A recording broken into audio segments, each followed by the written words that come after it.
Hollywood, California, Monday, June 22nd.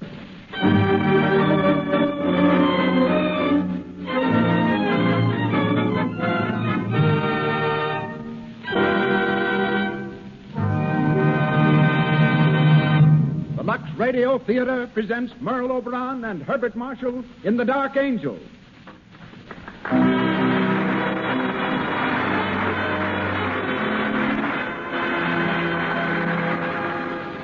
Lux presents Hollywood.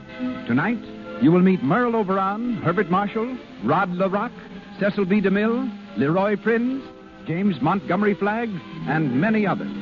And gathered here to witness this event is a tremendous audience of Hollywood notables.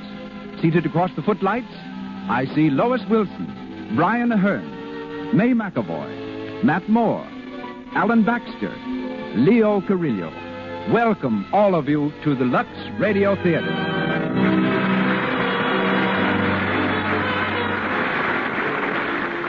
This entertainment is brought to you by the makers of Lux Toilet Soap, the beauty care used by 9 out of 10 Hollywood stars.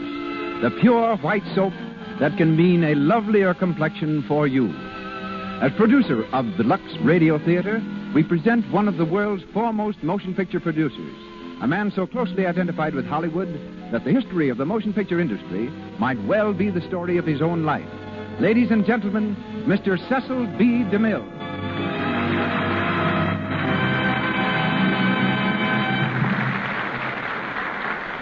Greetings from Hollywood, ladies and gentlemen. The lights of 1,000 cities are the footlights of our stage tonight. The play of the evening will be heard from Beverly Hills to Boston, from Miami to Montreal. By shortwave, we are even linked with Tasmania, that island in the South Pacific that gave us the lovely star of tonight's production. Her name is Estelle Merle O'Brien Thompson, but she is known to us all as Merle Oberon. We have listeners also in Hawaii, where once before I directed the man who stars in tonight's production, Herbert Marshall. We were making a picture on the slopes of Mauna Kea in the Koa Forest. I had to stage a fight between Mr. Marshall, Bart as we call him, and William Gargan. Bart was supposed to win, and Gargan was prepared to take a blow and be knocked down. We filmed the scene several times. Each time, Bart played the scene magnificently, up to the final blow. Then something went wrong. I finally asked him why he wasn't giving me what I wanted. And that delightful gentleman, who served with the London Scottish Regiment during the war, who saw action on many fronts and figured gallantly in the Battle of Arras, said very simply, "Mr. DeMille, I just can't bring myself to hit a man full in the face."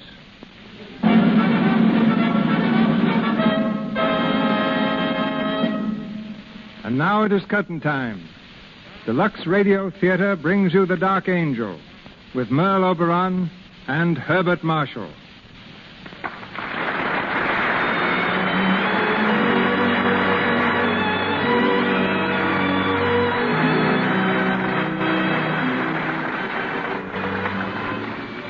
The Dark Angel is the story of Kitty Vane, played by Merle Oberon, and Alan Trent, a young English officer with whom she is in love, played by Herbert Marshall.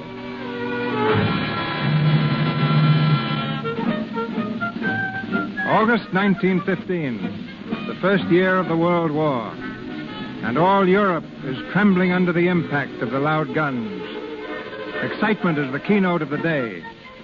And in a little cottage in the country, Kitty Vane, a charming young English girl, is hurrying off to meet 2 old friends who are coming home on leave. We hear her running down the stairs. Good morning, Granny. Good morning, darling. You're early. A little. Going to have breakfast? I don't think so, Granny. I'll have something at the Shannons with Alan and Gerald. Very well, dear. You're excited, aren't you? Terribly. It's a big day. The biggest ever, Granny. Alan Trent and Gerald Shannon. It seems like yesterday they were just babies. And here they are coming back to us after a whole year of war. Yes. You know, Granny, at first seeing them as soldiers was fun. And I suppose I never really thought they'd be going away. But when they did... Oh, Granny, I'm so glad they're coming home again. I'm afraid it won't be for very long. No, I suppose not. But even a few days are better than nothing. And Alan promised me they'd stay just as long as they possibly could. In these days, we have to make the best of everything. It's been a long year for you, hasn't it, darling? It wouldn't have been so bad if... Oh, Granny, if only I knew. If I were only sure. Of Alan? Yes. Aren't you sure? How can I be? When one loves so hard and for so long, one can never really be sure. And it used to be so easy, Granny. When we were children, I'd just ask him to marry me. But now, it's growing up, Granny. That's what it is. Things aren't so simple anymore. I can't just say, Alan, please marry me, quick. Why not? That's the best way to do it. Saves a lot of time. I bet that's just what you would do. Of course. Kitty, come here. I want to talk to you. Yes, Granny. Kitty, you may not be sure of Alan. I don't know how he feels about you, but I do know how Gerald feels about you. Gerald? He's in love with you, Kitty. Granny. Yes, my dear. I've seen it, and I know it. But it's silly. You shouldn't say things like that, Granny.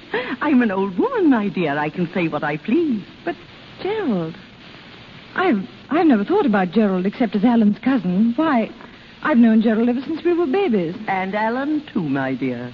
Yes, but, well, that's different. Somehow. I can't explain it, but it is different. Is it?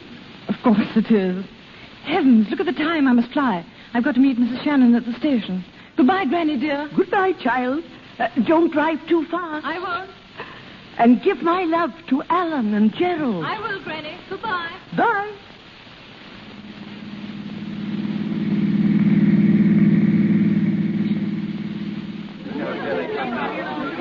Troop train coming in on platform number 3, 20 minutes late.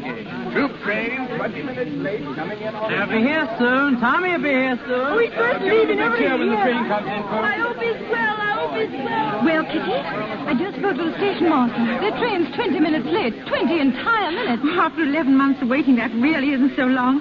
And just think they'll be home with us for 10 whole days. Oh, I'm almost afraid to meet them. Do you think they'll be the same, look the same? Oh, I think we'll recognize them. Oh, look the train is coming. Oh, why doesn't it stop? Aunt Sheila, what if it doesn't stop You here? silly child, it's stopping now. Where are they? Should we stand here? How do you think They'll find us. Kitty, be patient, Oh, darling. look there they are. Alan, Gerald, Alan.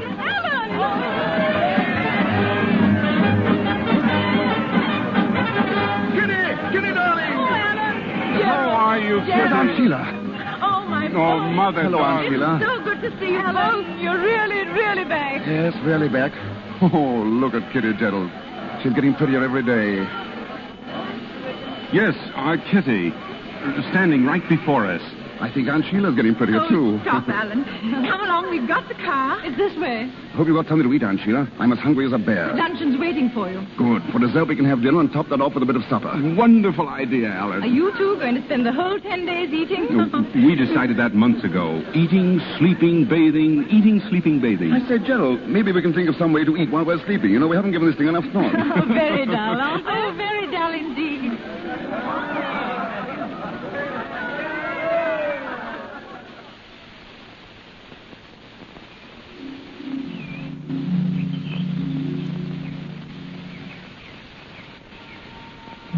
Hey, Kitty, where are you going? Alan, don't you know it's very bad manners to shout out of second-story windows? Well, it's just as bad as shout back.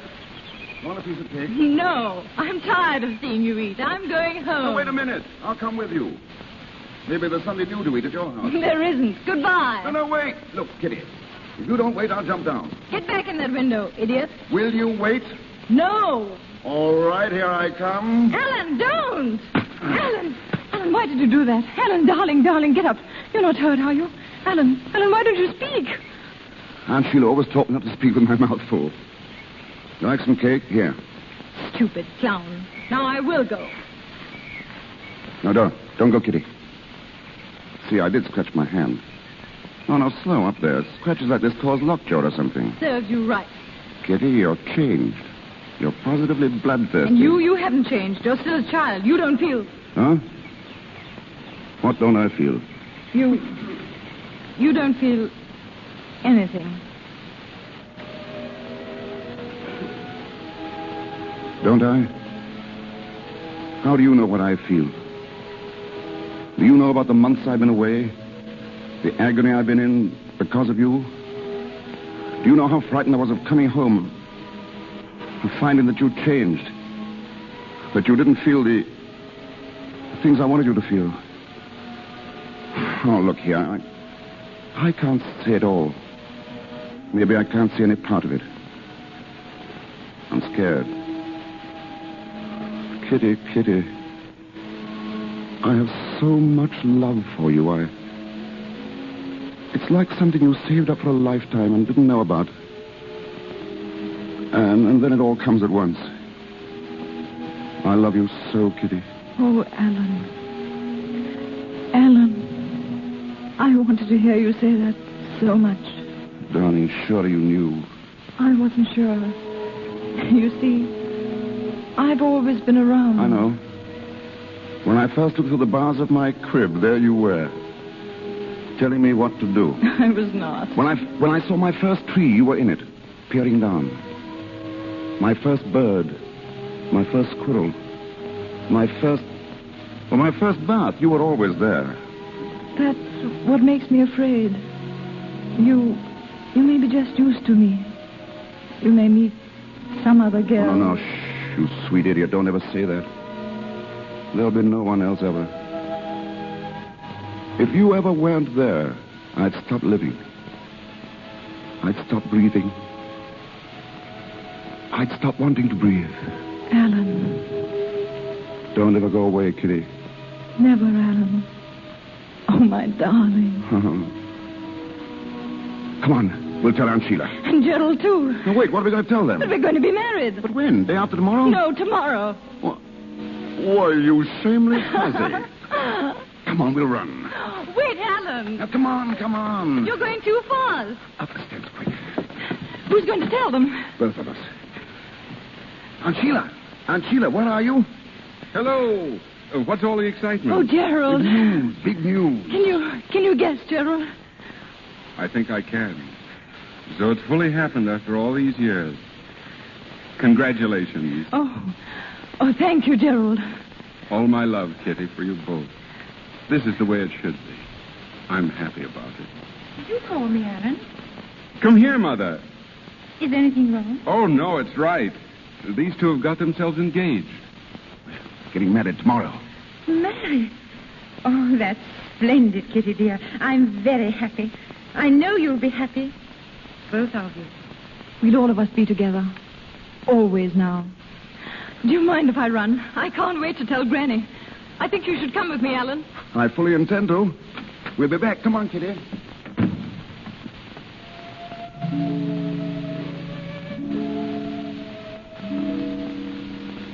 Gerald, you love her, too, don't you?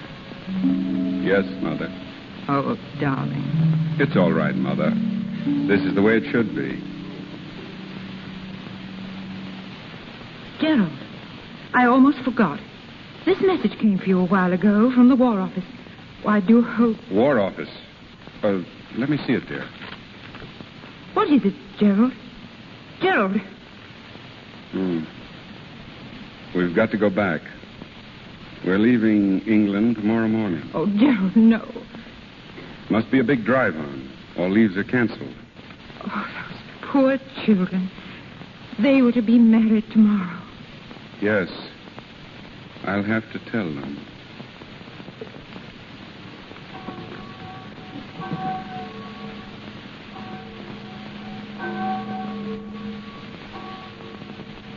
You mean you can't marry us, Father Charles? I'm afraid I can't, Alan. But you've known us ever since we were children. There must be some way. The notices for all weddings must be posted first, Kitty. Oh, you know that, my dear. 2 hours ago it might have been possible. It's too late now. Oh, Father. I'm sorry, Kitty. I know how you feel. But try to see that Alan will be back soon, and you'll be married here. We'll arrange it all beforehand. It won't be long. Who knows how long it'll be? Oh, my boy. I'm sorry, Father. Thank you, anyhow. You've been very patient with us. God bless you. and bring you back to this church for the marriage you want. Goodbye, my children.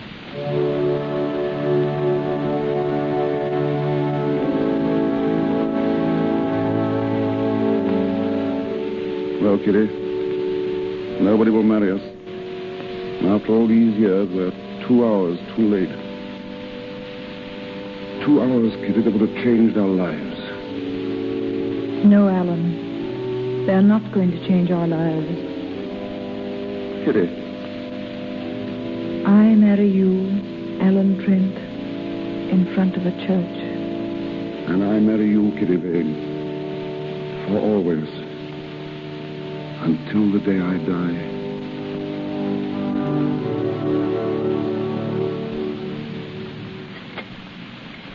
Kitty, you're not eating. I can't. You shouldn't have come down here, Danny. We should have said goodbye at the church. I wanted to be with you, Alan. Right to the last. Is there anything I can do for you, sir? No, thank you. Well, I hope the dinner was good. Quite good. That's right. I always like to see a soldier eat before he's off. I suppose you're one of them as is leaving on the boat tonight, sir. Yes. Well, over the top with the best of luck, say I. What's that? Oh, the guns. You can hear them when the wind's this way. I always tell my husband that those guns make it like living right in the war, so to speak. I always say... Yes, I know, yes, of course. I wonder, would you mind bringing some more coffee? Coffee? Not at all, sir. Fetch it right away, I will. Kitty, darling. Oh, Alan, those guns. They frighten me, Alan. And the men we passed coming down. Thousands and thousands and thousands of them. And in a little while you'll be gone. Gone with the rest of them. Dearest, no, listen to me. They're going. I'm going. There's nothing to be done about that. There isn't much time left. And we must face the truth. And the truth is that in the few hours we have left, we must live a whole life together. We must play a game. And we must know it's a game. And if it's a silly game, it's the best we can do. The game is this.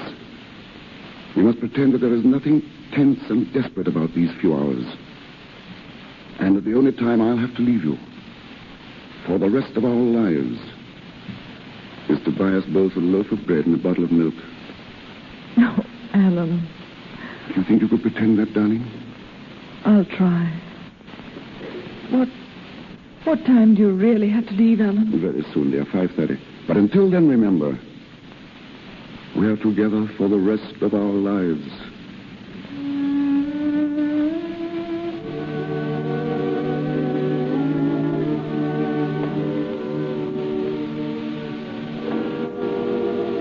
It's time now, darling. So Yes. soon? Yes, I've got to leave. Very well, Alan. Look at me, Kitty. You'll do something for me? Whatever you wish. Then sit here. Just where you are. Close your eyes, darling.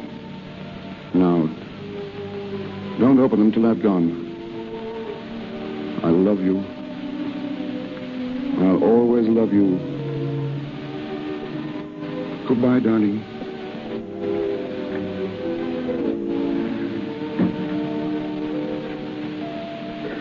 Goodbye, my love. Goodbye.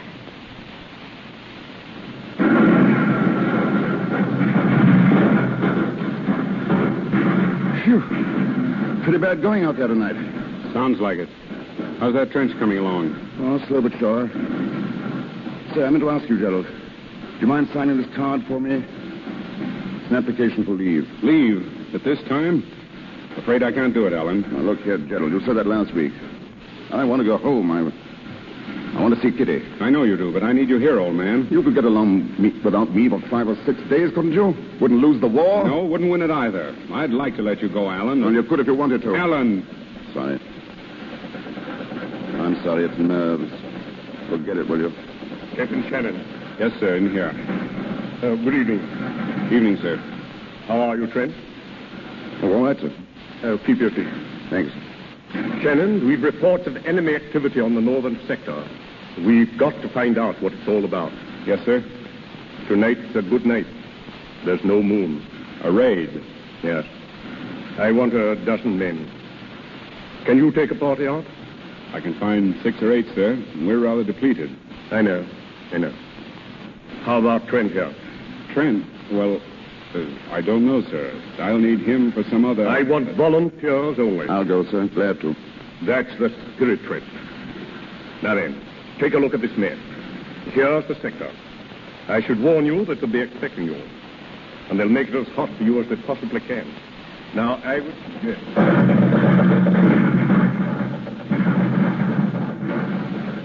Ready, Alan? Ready. How much time? 30 seconds. Sorry I got you into this, old man. That's all right. Look out! Oh, Colonel said they were expecting us, didn't he? Oh, it won't take long. Over and back in 3 minutes if all goes well. What is it now? 10 seconds. Good luck, Alan. Good luck, Gerald. All set? Anytime you are. 4, 3, 2, 1... Over we go! Come on! Stay down! Down, everyone! Stay down!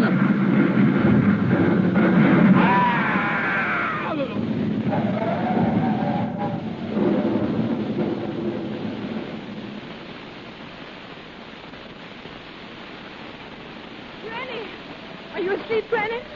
Kitty, what's the matter? Granny, did you hear something? Only the wind, darling. Why? I thought I heard a scream. A long scream. Oh, Granny. You've been dreaming, child. Yes. I thought I saw Alan. Alan with a black cloud hanging low over him. Like a dark angel come down to... Oh. There. Go back to bed, my darling. You'll be all right in the morning.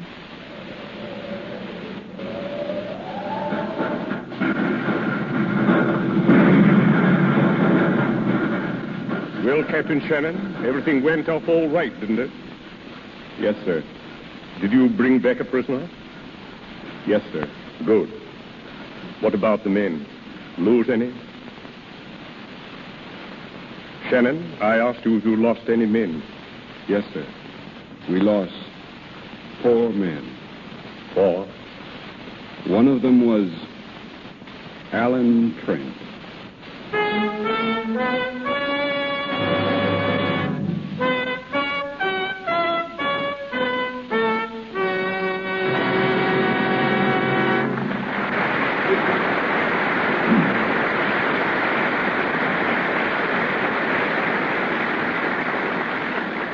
You are hearing Merle Oberon and Herbert Marshall in the Lux Radio Theater presentation of The Dark Angel, coming to you direct from Hollywood. We continue with the play in just a few moments. But now let's take a side glance at the screen capital.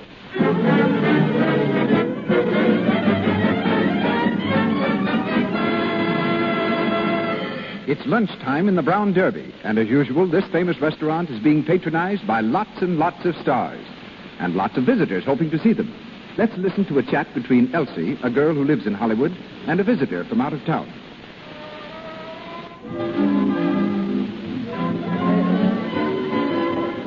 Oh, look, Elsie. That must be... Oh, it is Norma Shearer. Do you see her here often? Oh, yes. Lovely, isn't she? Oh, she's a real beauty. Lovelier than I thought she'd be, even. Boy, but she knows how to dress. And what skin? Nice skin is something a movie star just has to have, Alice. Oh, there's Joan Blondell over there, the girl in brown. Oh, yes. Well, her skin is certainly knockout, too. Just has to be. No one here can afford to have cosmetic skin. Why, if they had enlarged pores or little blemishes, it would just be too bad. I've read about how they use Lux toilet soap to remove cosmetics. Yes, and I know that's what they do. Remember Jane Bangs? Yes. Well, her family's here now, and her brother works in one of the big studios. And he says Lux toilet soap is always in the stars' dressing rooms. Wise women all over the country are protecting their skin the way Hollywood's lovely stars do.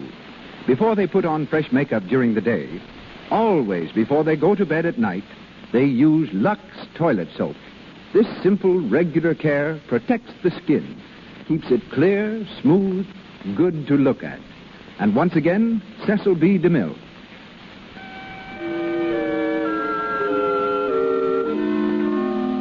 Dark Angel with Merle Oberon as Kitty Vane and Herbert Marshall as Alan Trent continues.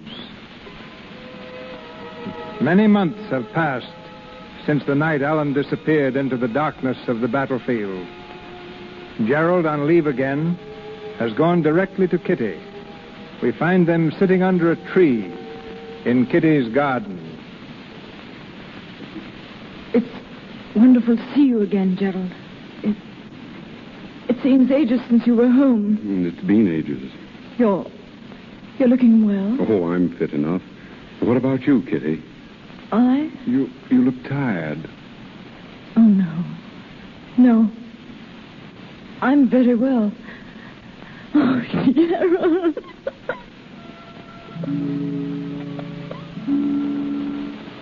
Kitty, darling. Don't cry, please. I'm so sorry. What a bad homecoming for you. I wanted it to be different, happier for you. No, it couldn't have been without Alan. Gerald, when Alan died, it was the night of the 17th, wasn't it? Yes. What time was it? I don't know, dear. There was an explosion, and I never saw him again. I think it must have been shortly after... Shortly after 11 o'clock. I know. He had wired me he was expecting leave, and then... He wanted leave, Kitty. He wanted to come home to you. And he couldn't get leave? I wouldn't give it to him. What? I wouldn't give it to him. I could have, but I didn't. I refused, Kitty. I killed Alan. Gerald, what are you saying? It's my fault. If I'd done what he wanted me to, he'd be alive today. It's my fault, Kitty. I killed Alan.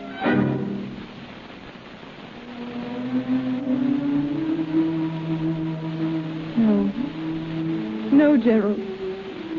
It was because I loved him so. Because he loved me so. It was too beautiful to last, Gerald. That's why Alan died. Our love was too beautiful.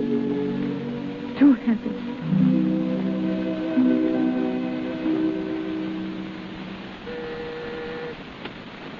Yes, Doctor? Bring Roger Crane in, please. Yes, sir. Roger Crane? Yes? Dr. Barton would like to see you. Of course. Give me your hand. I'll lead you in. Thank you. There you are. Roger Crane, Dr. Barton. Well, come in, Crane. Thanks. Well, this way, Crane. There's a chair right in front of you.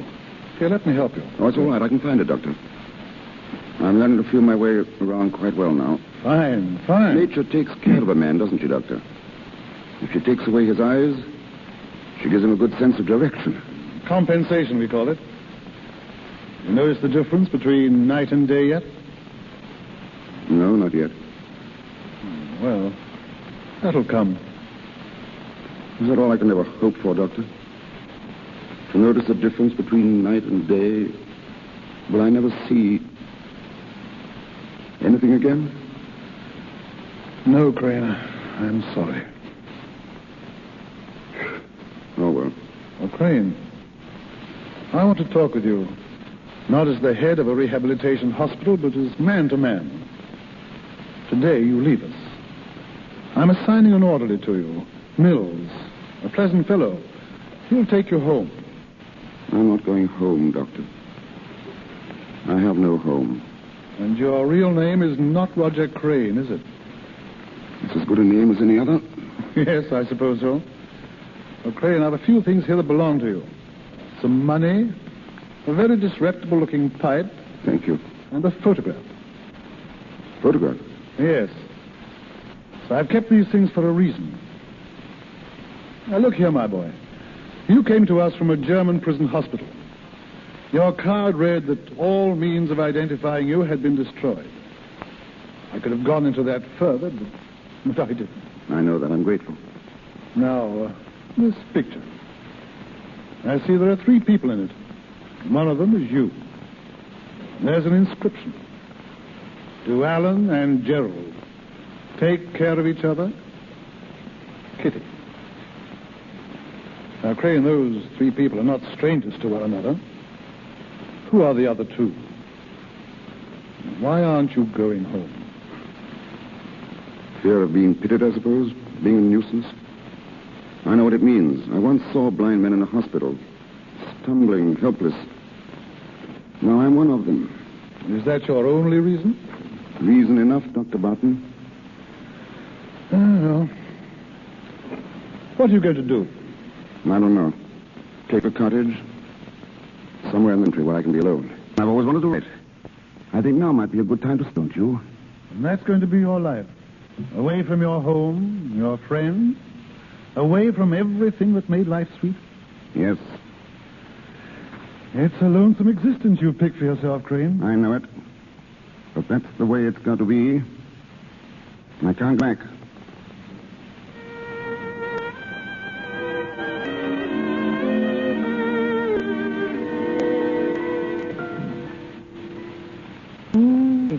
What are you reading, Granny? The book reviews. There's an article about young children's stories. They say he's blind. Blind? He should dictate all his books. Poor fellow. I dare say he's happy, though. What does it? Courage, Kitty.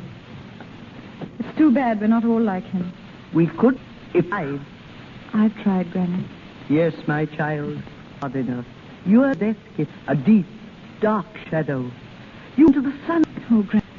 I'll never forget Alan. Never. I don't ask to forget, Kitty. Ask you to remember. But make your memories pleasant. Happy memories, not... I'll try, Granny. Yes, Martha. Mr. Gerald's at the door, Miss Kitty. He asked if he might see you. Well, dear? Ask him to wait, Martha. I'll be right there. Yes, Kitty. I'm glad you're going to see him. He's been very unhappy about you lately. Has he? He's still in love with you, darling. Excuse me, Granny. Of course, dear. Run along.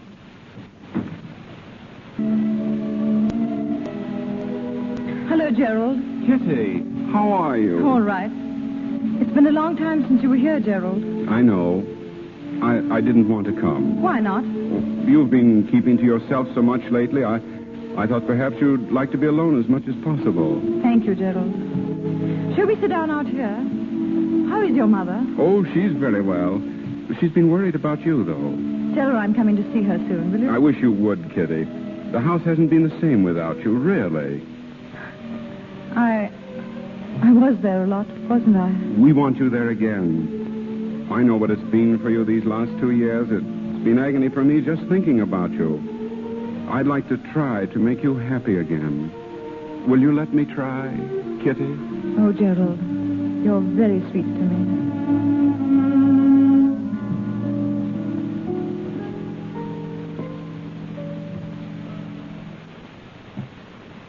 Mills? Yes, Mr. Crane? Read that last paragraph back to me, will you? Certainly, sir. The boys, tired of fishing, were splashing about in the sea, having left Jennifer on board to watch the lines. They'd swum a little distance away from the side when a puff of wind stirred the sails. The boat gave a quiver, and Jennifer jumped to her feet. Suddenly she realized to her horror that the boat was a-moving. In terror, she ran to the side and shouted, "Peter, Peter, we're drifting out to sea." Mm-hmm. Huh. That's pretty exciting, sir. Excuse me asking, sir, but what's going to happen to her? I'm not sure yet. We'll call that the end of chapter 6, Mills. Very good, sir. End of chapter That'll be all 6. for this afternoon. By the way, Mills, any word from Dr. Barton? Oh, yes, he's coming down the 8 o'clock train, sir. Oh, well. Have some hot tea ready, Mills, and a good fire if you can stir one up. Yes, I'll have a fine fire, sir. It'll be great guns by the time he gets here.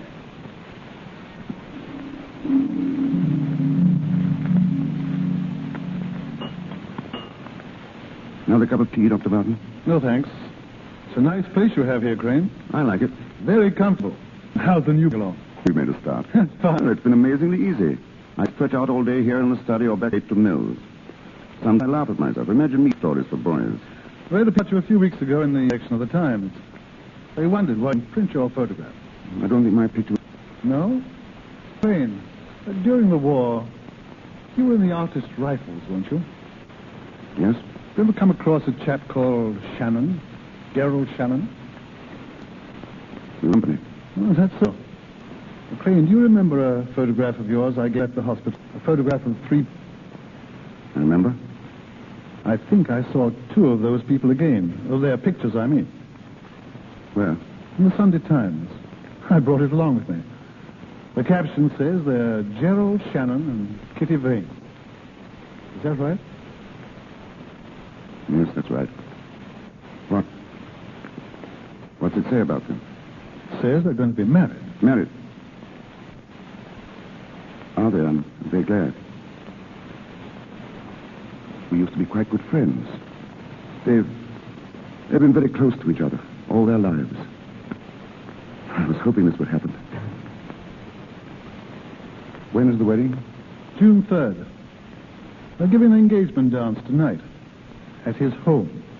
Oh, that's fine, isn't it? I'm glad.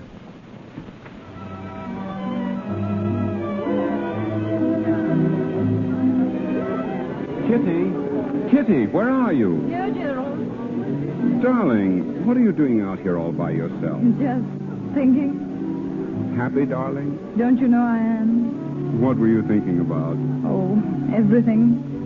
You and me, our marriage, And Alan? Gerald.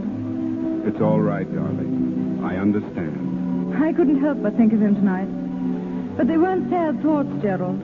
I was just thinking that if Alan could see us, if in some way he knew that I was going to marry you, I think he'd be happy too. My darling.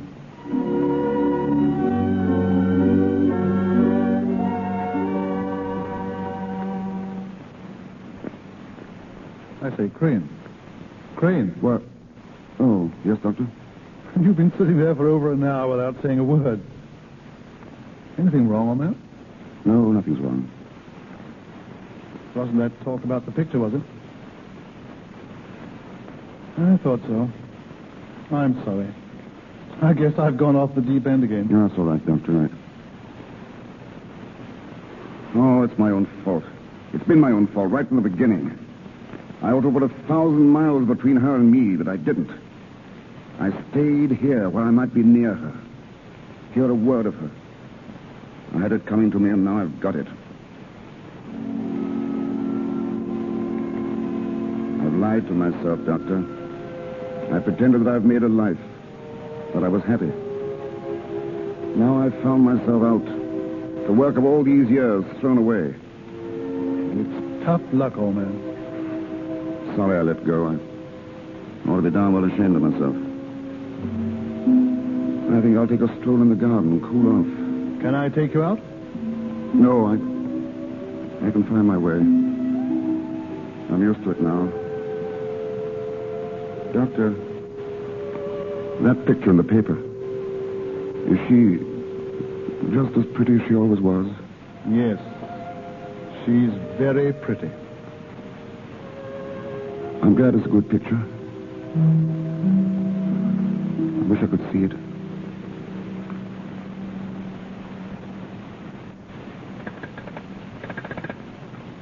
Hello, operator. I want to speak to Mr. Gerald Shannon. No, I don't know his number, but it's near Southwell. Yes, Shannon. Gerald Shannon. Yes, thank you. Gerald, where have you been? I had a telephone call from a Dr. Barton. Barton? I don't remember. Gerald, what's the matter? You look as if you'd seen a ghost. Is anything wrong? I don't know. What do you mean? Gerald, that telephone call, what was it about? Can't you tell me, Gerald? I've got to tell you. It was about Alan. Alan? Alan's alive. Alive? Gerald. Gerald, what are you saying? He can't be alive. He is. I'm going to take you to him now. Oh, Gerald. Gerald. I'm afraid.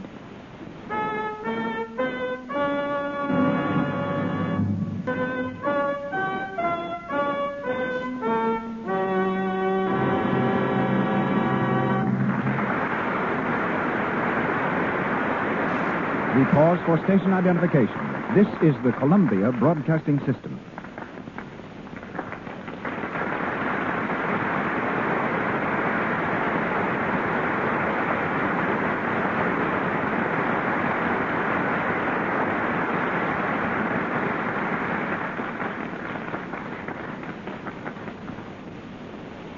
This is Cecil B. DeMille speaking to you from Hollywood. Our play continues in just a moment. Standing beside me is a man who has been dancing in and out of trouble all his life. Soldier of fortune, war ace, member of the French Foreign Legion, political prisoner in Cuba, ammunition smuggler in Mexico. His adventures would provide material for 100 Hollywood thrillers. Yet today, of all things, he is a dance director at Paramount Studio. But his courage never deserts him. He flew to Yuma yesterday and was married. The man who fears nothing, Leroy Prince.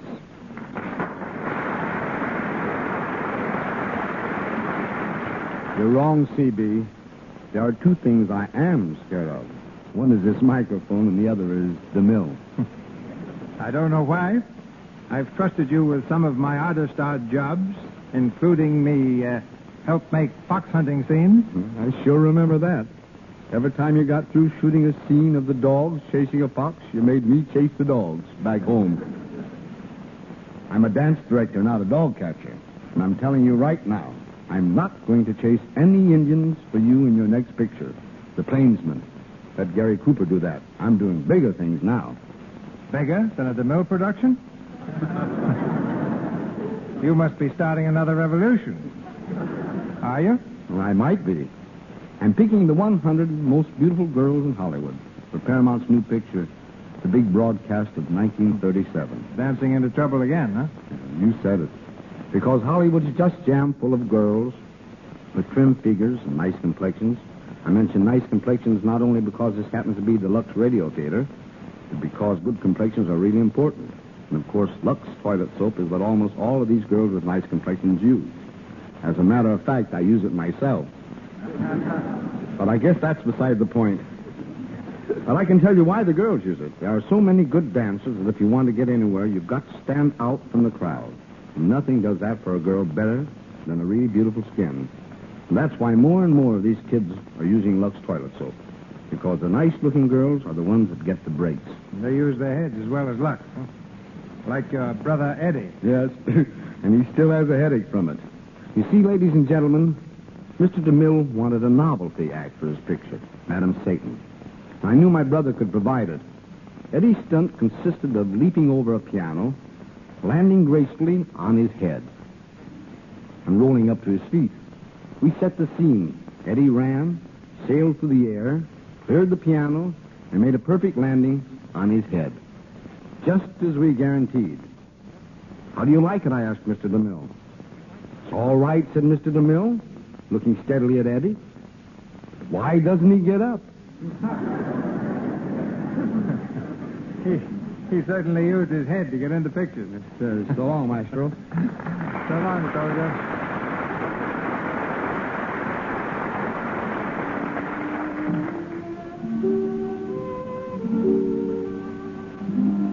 We come to the last act of The Dark Angel, starring Merle Oberon as Kitty Vane and Herbert Marshall as Alan Trent. It is 1 hour later. Dr. Barton and Alan stand facing each other across the table in Alan's cottage. The doctor has just told Alan of his telephone call to Gerald. Why did you do it, Barton? Why? I had to, old man. I knew it was right and that it had to be done. Shannon ought to be here soon. I expect you'll want to speak to him alone. Yes, of course. Well, I'll clear out. Did you tell him that I was blind? No. Only that you were here. Is he coming alone? He didn't say. I don't know what this will do to your feeling for me. I hope not too much. Good night, old man. Gerald coming here.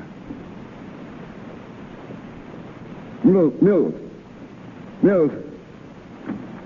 Yes, sir? Come here, Mills. Tell me something. Is this room just as it usually is? Why, yes, Mr. Crane. I must be absolutely certain. Have a good look. Is anything out of its usual place? Any furniture changed about? No, sir. Nothing at all, sir. Good. My pipe's here in the tray. Yes, that's right. Matches. Cigarettes on the table? Yes, sir. And flowers in the bowl, right? Sir. Right. What kind? What color? Yellow, sir. Tea roses. Tea roses. I must remember that. Anything else, Mr. Crane? No, thanks, no. Oh, wait. There was a copy of the Times that Dr. Barton left. It's here, sir. By the lamp, sir. Thanks. Bring in some drinks soon, will you? I'm expecting a visitor. Very good, sir. Let me know as soon as he comes. But remember this. Say nothing about my eyes. Do you understand? Nothing. I don't want him to know that I'm blind. That's why I want everything in its place, so he won't notice it. Yes, sir. I won't mention a thing, sir. Not a thing. That's all, Mills.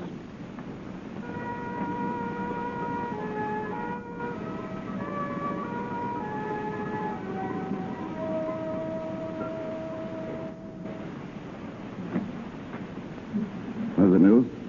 You're here, sir. They. Yes, sir. Lady and a gentleman, sir. A lady. Young? Yes. Small, dark, and very pretty, sir. Very pretty. Shall I show him in, sir? Yes.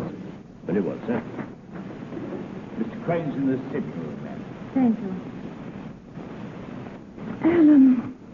Kitty, how are you? Oh, Alan. Alan, old man. Gerald, it's so good to see you. And Kitty. It's really you. I always knew sometime, somewhere. That we should meet again? Yes, I think I always knew it, too. The three of us. I'm so happy to see you both. Sit down, Kitty. Gentle old man, sit down. You'll have a drink, won't you? Alan, what? There's a cigarette right there on the table, Gerald. Alan, what's the matter? All right. What do you mean? You act so queerly. You treat us like strangers. Oh, Kitty. But you must have so much to tell us. Yes, Alan. Well, it's a long story. But I want to hear about you. How's Aunt Sheila? How's everything? I'll keep you here for days telling me. Give Kitty a cigarette, Gerald. Matches here, huh? Thanks. I have some. Where have you been, Alan? Where? Well, I've been here. I've become a writer. Remember when we were kids? I was going to be a Shakespeare. Well, I'm not a Shakespeare. I write books for children. I like doing it. I guess I've done fairly well. I use the name Roger Crane. But, Alan, why didn't you let us know? Do you mind if I have a pipe? I'll show you around the garden later. I'm terribly proud of my roses. Just look at these yellow ones in the bowl. Pretty, aren't they?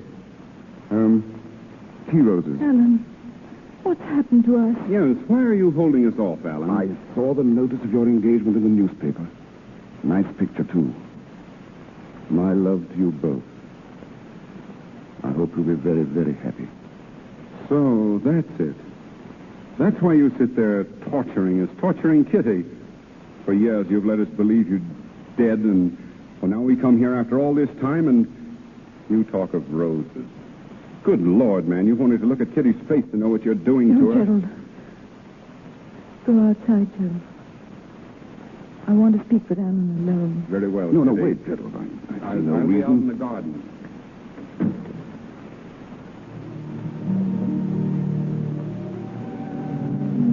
Alan, tell me now. There's very little to tell, really. You suffer, darling. Something's hurt you. Won't you tell me? Why didn't you come home, Alan? It's hard to tell you, Kitty. But I've got to. The war did something to me. I've changed. Changed? Yes, after all, the war doesn't leave you quite where it found you, does it? I spent months in a German hospital, months in a prison camp. When I came out, I wanted to be alone for a little while. To build a new life away from old friends and old memories. So I came here. I always meant to come back someday. But I like it here, and... well, I just didn't come back. You stopped loving me. Is that it, Alan? I love you, Kitty. I loved you then. But in a different way, I suppose. I didn't have the courage to tell you. I see. I understand. Forgive me. I've been tormenting you. This means we won't see each other again. It would be better if we didn't, Kitty. Very well. But before that happens, I want to tell you that I loved you then. I love you now. I love you with all my heart. I've never loved anyone else. I never will again.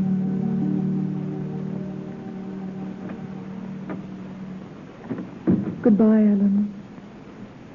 Goodbye, Kitty. Oh, Gerald. Did he tell you anything? No. Just that he's changed. Gerald, what's happened to him? What's happened to him? Don't, Kitty. Don't, please. Take me home. Take me home. No. You've got to stay here. No. Yes, dear. You see, I just spoke to the doctor. The one who called me. Well? Go back to Alan, Kitty. He needs you. You love him, don't you? Go back inside and stand in front of him. Don't tell him you're there. Don't make a sound. Just watch him. Watch him? Go now, darling. But Gerald... Go now, darling. Yes, Gerald.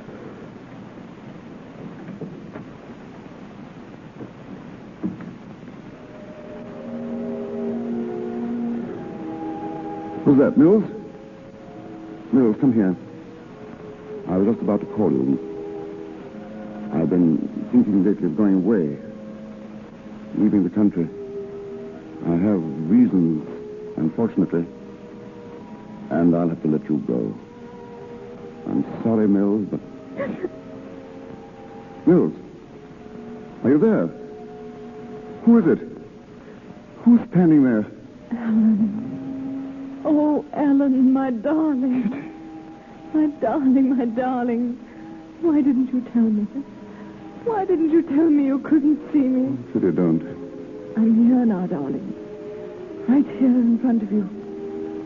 Put your arms around me. Hold me. Hold me tight. Stop. Think what it means. It means life again. I've been dead. Oh, dearest, it was cruel of you. How could you know me so little? Kitty, will you listen to me? No, I won't. I won't. You told me once never to go away. I never shall. You may as well face it. You'll never be alone again, darling. Wherever you are, I'll be with you. Always. Always. Oh, Kitty. I never could escape from you, could I? Never. You were always popping up. Always. Thank God you popped up this time.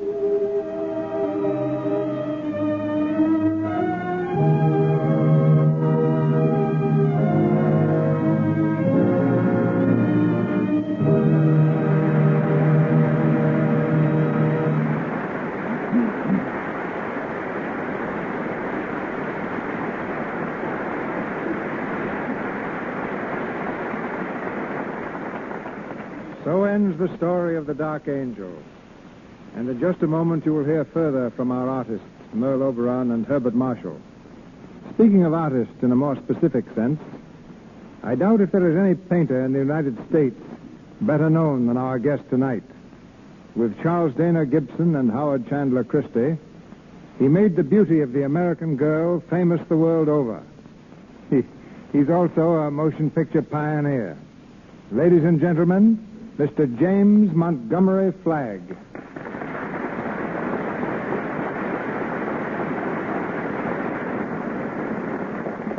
Yes, you may not have noticed it, Mr. DeMille, but I was making two-reelers when you were making your first great spectacle films.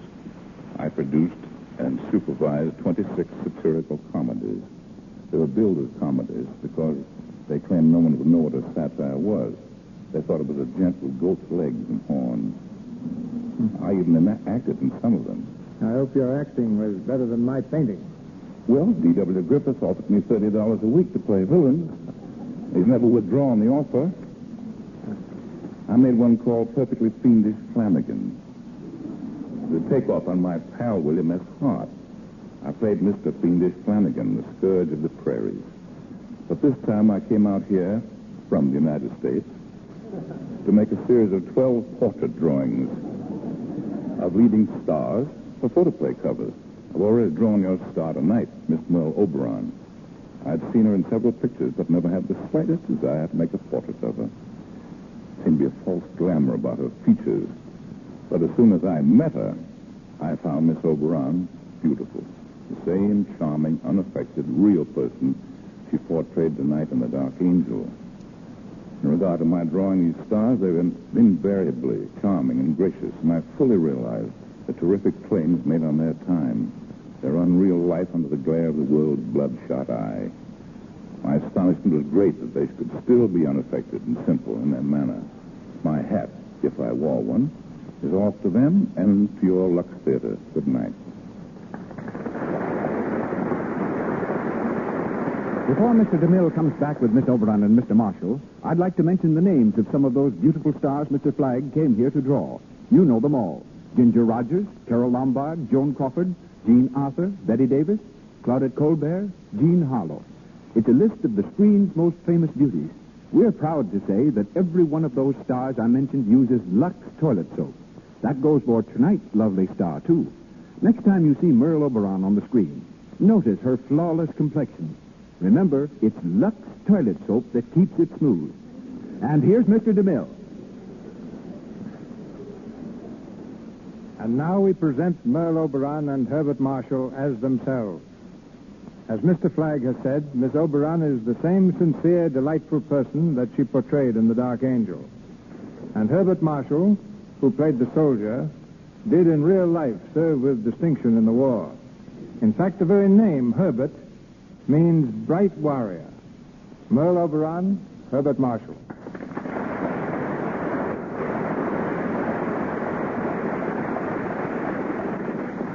Now, just a minute, Mr. DeMille. You have me a little mixed up. Before the play, I was a man who hated to fight. During the play, I did, and now you say my name proves I love it, and I don't. Well, names are deceiving. Cecil means dim-sighted. Yet out of 3,000 people at a Roman banquet, I can detect the one extra girl on the back of the set who's chewing gum. And Merle means nightingale, but I never sing in my pictures. I'm told you sing and speak in many languages. French, Spanish, Russian, even Hindustani. That's from living years in India, Mr. DeMille. It was there that I first saw the picture of The Dark Angel. It was the silent version with Ronald Colman and Vilma Banky. And I longed to be an actress and do it myself. Well, you realized your dream magnificently, both on the screen and tonight in the Lux Radio Theater. It's your best performance so far. What's your next? It's called, for the time being at least, In Love and War. What's yours, Bart? All's fair? Now, next week I start in Portrait of a Rebel with Katharine Hepburn. Who's the rebel, you or Katharine? It's Katharine. But I was a rebel once. My family wanted me to be an accountant. I wanted to be an actor. That's one rebellion I approve of. Oh, thank you. To the Lux Radio Theater, this is Cecil B. DeMille saying good night to you from Hollywood. Heard on tonight's program was A Pretty Girl is Like a Melody from the Music Box Review. This is the Columbia Broadcasting System.